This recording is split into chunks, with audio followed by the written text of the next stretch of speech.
রাখছি,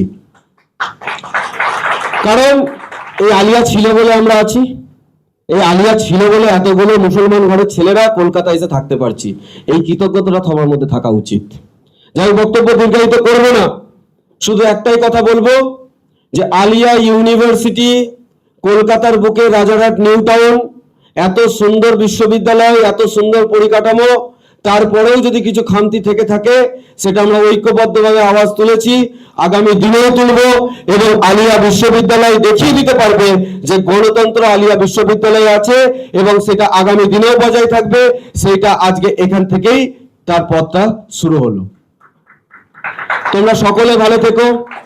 সকলকে বলবো যে এমন কিছু মন্তব্য আমরা এখানে করব না, কারণ এখানে সমস্ত ধরনের মানসিকতার মানুষ আমরা এক জায়গায় হয়েছি একটাই উদ্দেশ্যে, সেটা কমিউনিটির উদ্দেশ্যে।